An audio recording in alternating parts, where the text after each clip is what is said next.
Gracias amigos de Vea Canal, gracias amigos de Vea Canal por estar en sintonía.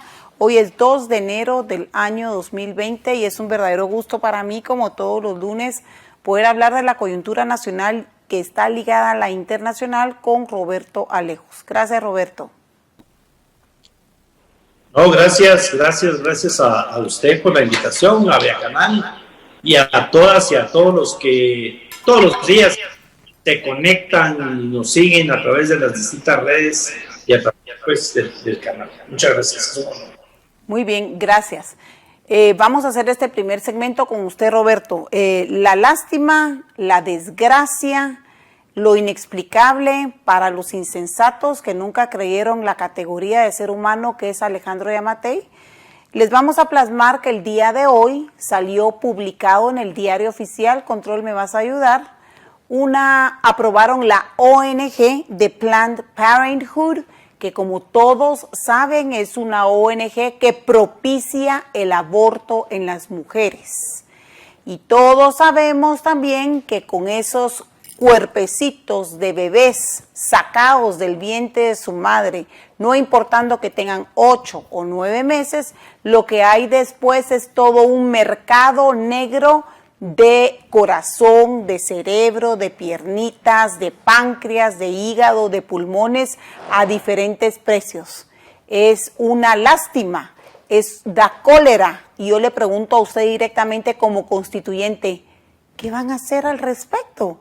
Porque el tema es que este insensato que está gobernando esta bendita república que tiene un solo Dios, el Dios del ejército de Israel, está atentando en contra de la vida, pese a que el artículo de la Constitución iniciando dice que el Estado debe proteger la vida del ser humano desde su concepción. Correcto. Aquí el problema en términos generales, Karina, y todas y todos los seguidores, es que nos hemos convertido en un país que no respeta la ley en todo sentido, en donde cada quien quiere hacer su santa voluntad, y precisamente las leyes se hicieron para eso. Las leyes no eran necesarias cuando realmente los principios y valores reinaban en el mundo entero. Conforme la población se fue uniendo y se fueron creando relaciones entre los hubo necesidad de convertir en leyes ciertas costumbres, cuando se fueron perdiendo las buenas costumbres. Cuando una persona le prestaba dinero a otro, pues estaba 100% seguro que se lo iba a devolver. Después hubo que inventarse una prenda, etcétera, etcétera, y nos pasamos a una garantía, a un cheque, a una escritura, a una hipoteca, y cada vez peor, porque los principios y valores se van perdiendo y las personas no van cumpliendo realmente con lo que debe de ser. Y esto nos está sucediendo en todas partes. O sea, quitar una vida humana, no importa cómo, ni el pretexto ni el motivo, es algo que siempre dentro de los principios y valores de cualquier ser humano debe estar como algo principal. La vida es sagrada, nadie puede quitarle la vida a nadie más, y eso desde cualquier punto de vista. Pero en concreto, como constituyente, los constituyentes fuimos muy claros. Fue una batalla dura, se habló muchísimo, hay muchos argumentos, y ustedes pueden encontrar en el diario de sesiones por qué el Congreso de la República protege la vida desde el momento de su concepción. Entonces, cualquier tema que vaya en contra de eso hoy en día es ilegal e inconstitucional. Es decir, resalto esto porque el tema de ser inconstitucional es que es un tema que no se puede cambiar con una ley sencilla. Tendríamos que cambiar la Constitución de la República para poder quitar esa protección de la vida desde el momento de la concepción. Y en estos momentos no estamos en ese tema, ¿verdad? Vamos a poner en pantalla, Control, la publicación del diario oficial. Por favor, seguime poniendo atención, que este tema es exageradamente delicado.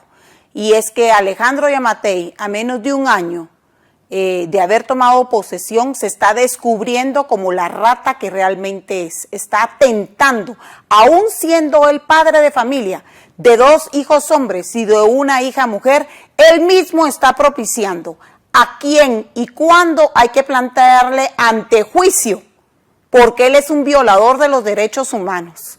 pero también esta es una ONG que la aprobó el actual ministro de Gobernación. Que los dos se vayan, hay que pedir en la plaza que los dos salgan del país, que se vayan ya, aparte de las acciones legales que corresponden, que debe ser prisión por atentar masivamente en contra de la vida de los guatemaltecos o extranjeros que tienen la suerte de nacer en esta bendita república. Muy bien, vamos a esperar a ver la publicación, pero realmente aquí lo que hay que exigir es que no importa si las personas están a favor, en contra, promueven, nadie puede hacer nada que la ley le prohíba. Y en este caso es la ley máxima, la Constitución de la República, que prohíbe cualquier tema que tenga que ver con un ser humano desde el momento de su constitución. Ustedes como constituyentes pueden hacer algo. Están agremiados, están asociados, les hierve la sangre. ¿A usted qué le pasa por la mente? Aquí cualquier persona puede inmediatamente poner recursos, demandas, etcétera, etcétera. No se necesita ser constituyente. Nosotros, hay una asociación de constituyentes que se ha ido quedando con poca gente, pero encaminemos, usted sabe que tenemos un instituto de estudios constitucionales. Nosotros tenemos la obligación legal también, como constituyentes, de defender la Constitución. Hay un decreto aprobado por nosotros mismos que nos obliga a promulgar la Constitución y a defenderla. Y ese es el problema que recientemente hemos tenido entre quienes la interpretan de una manera y quienes la interpretan de otra manera, ¿verdad? Pero solo hay una manera de interpretar la Constitución y ahí está el diario de sesiones, las discusiones, etcétera, etcétera, que se dieron. Y entonces ahí es donde la obligación es de cualquier ciudadano. Cualquiera lo puede hacer, pero los constituyentes tenemos una obligación legal de hacerla, de defender la Constitución, defender cada uno de sus artículos. En este caso, si esta organización autorizada, sus estatutos, habla del tema del aborto, en esos momentos es una institución ilegal, cuyos estatutos no debieron haber sido aprobados. Me parece muy extraño, porque normalmente la gobernación tiene un machote ya establecido con los estatutos de las ONGs para que sean aprobados, y en ninguno de estos machotes en este tema se habla realmente de intervenir en temas de la vida, más que para salvarla en temas de salud, ¿verdad? Por ejemplo. Y ese es el tema de los derechos humanos, que es otro tema, ¿verdad? Entonces habría que ver realmente qué dice, pero no puede ir nunca en contra de la ley, nada. El presidente de la República, aunque sea el presidente de la República, no puede hacer nada que esté prohibido por la ley, y menos prohibido por la Constitución de la República. Y también nosotros los constituyentes, repito, tenemos esa obligación, no solo de divulgar la Constitución, sino de velar porque se cumpla. Y en este caso, como en otros casos más, tenemos la obligación de hacerlo, de denunciarlo, de hacerlo público, y si es necesario, meter los recursos legales que sean convenientes. Yo creo que son más que necesarios, son urgentes que se metan estos recursos constitucionales para evitar que se siga deteriorando la sociedad guatemalteca, y que obviamente Alejandro Yamatei, este aprendiz a dictartosuelo, a la Tortrix, como le llaman algunos, siga siendo de una bendita república que ha costado tantísimo la destrucción masiva de la misma. Hablemos de otros temas coyunturales. ¿Qué otro tema quiere tocar usted? Es que yo creo que en términos generales es urgente que la población no se deje, en serio, que cuando cualquier funcionario público quiera cometer un acto ilegal o quiera hacer una torpeza, como el reciente director de comunicaciones, que yo no sé qué le pasó, se puso nervioso cuando le descubrieron esa cantidad de millones que iban a saber para qué empresas o qué hay detrás, y el hombre comete tonteras como decir que no es su firma, después resultó que sí era su firma, que no sabía dónde estaban, después resultó que él mismo lo había autorizado. Nosotros tenemos que exigir que una persona como esa, no solo, no tengo el gusto de conocerlo, pero realmente no solo debe ser destituido, sino que debe pagar las consecuencias legales de sus actos. Y eso es lo que los guatemaltecos y guatemaltecas no estamos acostumbrados, y que ya es momento de tomar ese tipo de decisiones, de actuar, de caminar hacia adelante y no dejarse. Estamos acostumbrados a que los gobernantes de turno hagan lo que se les dé la gana, y uno como ciudadano se queda solo en la protesta, y no puede ser. Realmente entre políticos se vienen demandando, eso es un tema del que hablamos hace mucho tiempo. Hemos judicializado la política, pero la ciudadanía en términos generales no interpone demandas, no interpone acciones en los tribunales para evitar que esto se siga dando, ¿verdad? Y eso se da en muchísimos lados. Tenemos en el Ejecutivo, como de esa semana, vemos cómo hay problemas realmente con los programas sociales. Acuérdense que fueron aprobados por 3 meses, que no se cumplieron, que no le llegó a todo el mundo el dinero. La gente sigue preguntando dónde está el dinero, pues se convirtió en una campaña muy pequeña. No hay un informe real más que lo que el presidente informa de manera verbal, pero no de lo que realmente hay una estadística con números y comprobados. Hay acusaciones que han quedado pendientes. Recuerden que también en el tema de la energía eléctrica hay acusaciones serias de que los empleados eran los que cobraban este bono que llegaba a través del recibo de la luz, por ejemplo. Nunca llegó el dinero a las municipalidades para la economía informal, y eso tampoco hay ninguna denuncia. El dinero no llegó a las municipalidades y se llegó, no hay un informe de qué pasó en ese sentido. Nunca hubo listas como se requería en el tema del presidente.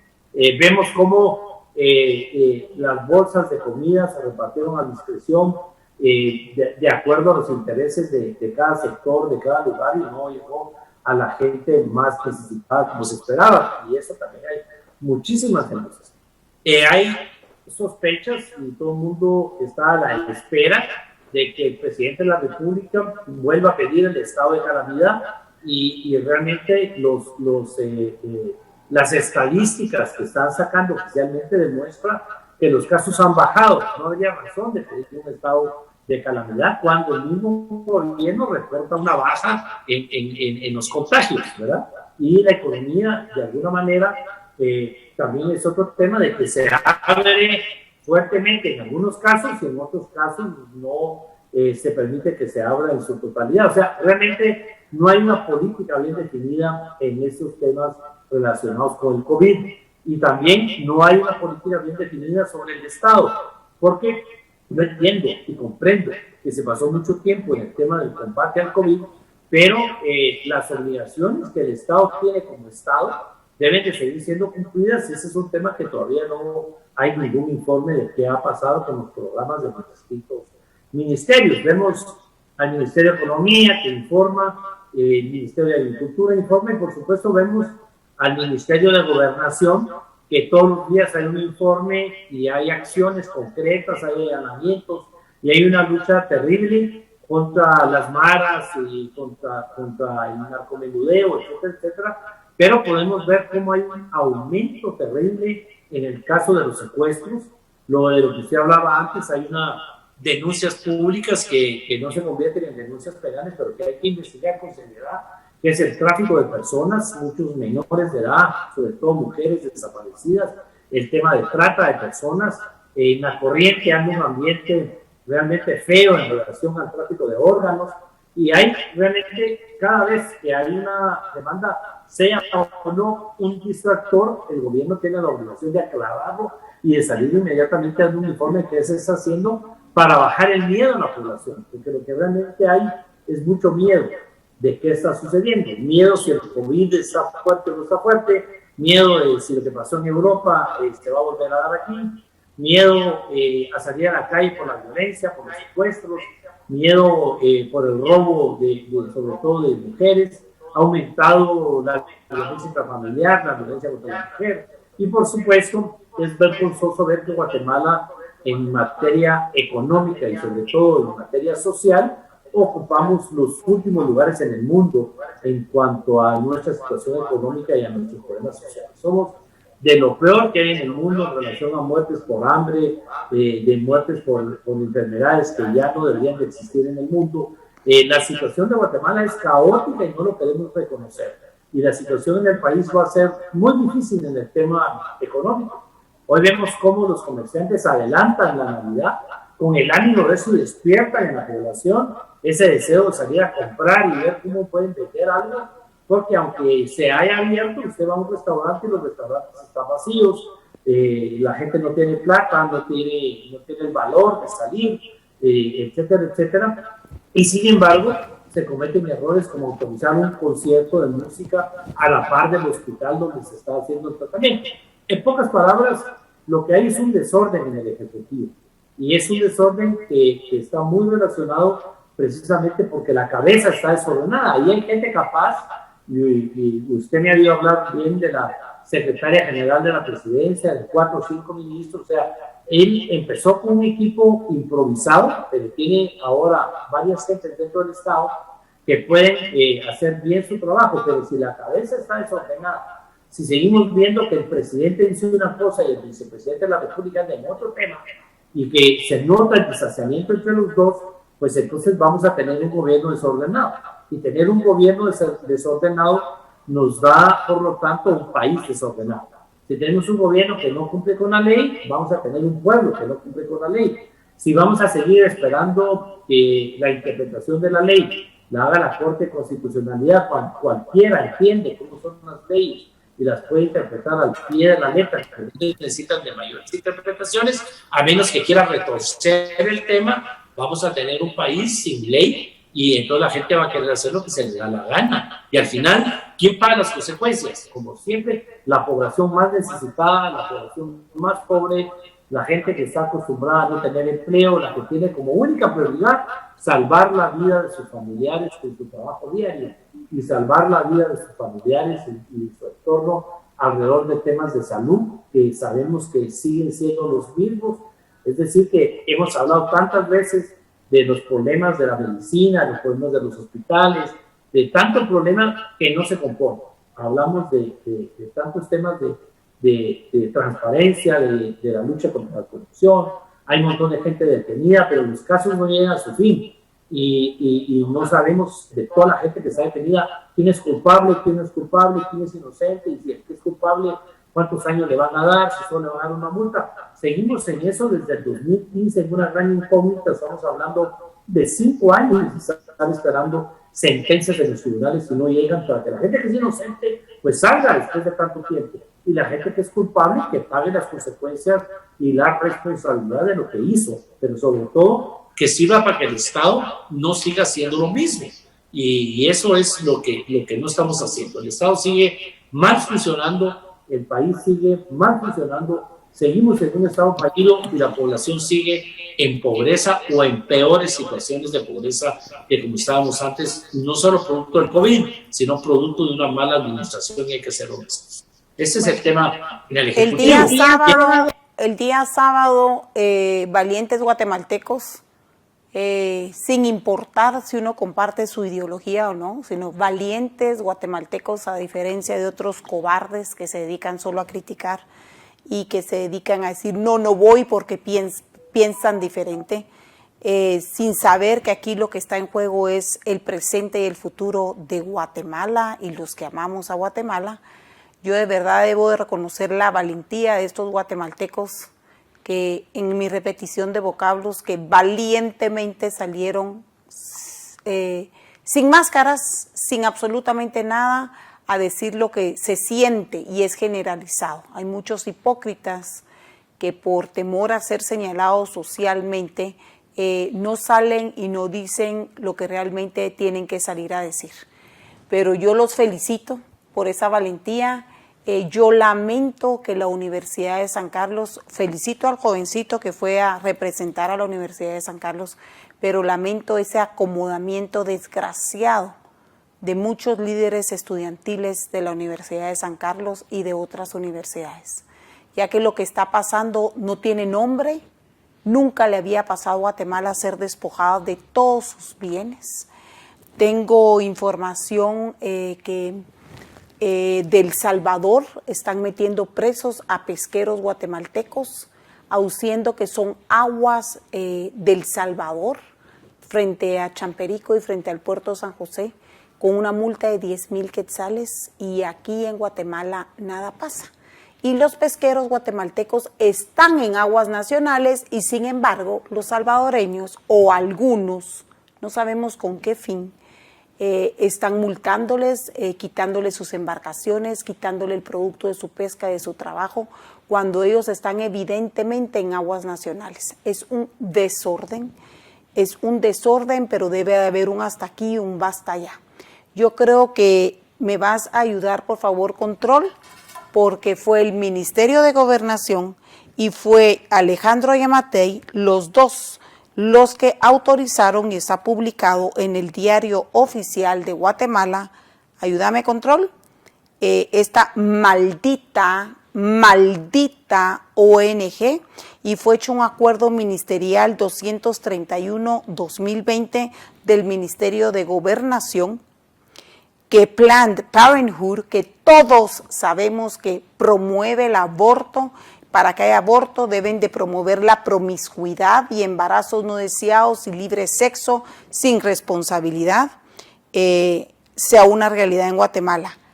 O Alejandro Yamatei la deroga, o todos salimos a la plaza a exigir la renuncia de Alejandro Yamatei, del ministro de Gobernación y de cualquier otro idiota. Ahí están las firmas, pararle con las firmas. Quiero ver las firmas. Vamos a ver las firmas. Óscar Humberto Conde López, segundo viceministro, licenciado Oliverio García Rodas. ¡Qué tristeza! Ministerio de Gobernación. Ellos han autorizado y promovido el aborto en Guatemala. Imagínense, lo que nunca pensé de Oliverio García Rodas es hoy una realidad. Creo que tuvo que haber sido compañero suyo en el Ministerio de Gobernación, en el Congreso de la República, ¿o no, Roberto? Oliverio es constituyente, Karina. ¿Y entonces qué China se está pasando? De los 30. Tendríamos que revisar realmente los estatutos con los que fue aprobada esta organización, y lo que hay que vigilar es, digamos, aunque haya sido organizada y autorizada, una cosa es que sea autorizada y otra es lo que pueda hacer dentro de sus funciones, porque ninguna organización pública o privada puede hacer absolutamente nada que vaya en contra de la ley y sobre todo, como mencioné antes, en contra de la Constitución.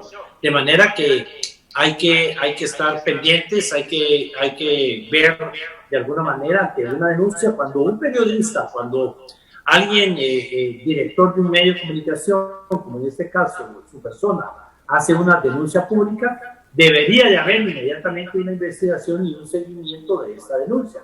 Y creo que es lo que nos toca, digamos, le toca al Estado, al Ministerio Público, darle seguimiento a esta denuncia, y nos toca, por supuesto, a los constituyentes darle seguimiento a esta denuncia para ver si dentro de los estatutos se están autorizando acciones que sean ilegales, como sería el caso del aborto, ¿verdad? Se quiso aprobar una ley en el Congreso de la República que hablaba de otro tema, que era el aborto terapéutico, el aborto producto de violaciones.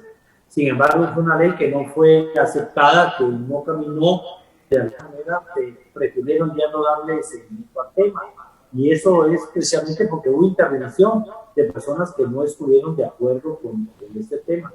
Estos temas hay que tratarlos de verdad a fondo. Hemos venido dándole muchas largas al tema de la educación sexual y reproductiva, y eso lo que hace es que deja abierto el tema para que cada quien haga por su cuenta lo que cree conveniente y lo que cree que es legal, cuando realmente deberíamos aceptar que debería haber una currícula educativa donde, como parte de la educación escolar, pues reciban esta educación sexual y reproductiva niños y niñas como debe ser, y no tengan que salir a aprenderlo a la calle con sus amigos, con sus amigas, o simplemente vivirlo día a día de sorpresa, cuando realmente hay que contarle a la niñez la verdad, cómo es el tema de la reproducción, cómo es el tema sexual, cómo es que se tienen relaciones sexuales, cómo es que se deben de proteger de las abundantes enfermedades que existen hoy en día. O sea, dejar a un lado esa doble moral y poder enseñar este tema, porque entonces así evitaríamos, para empezar, relaciones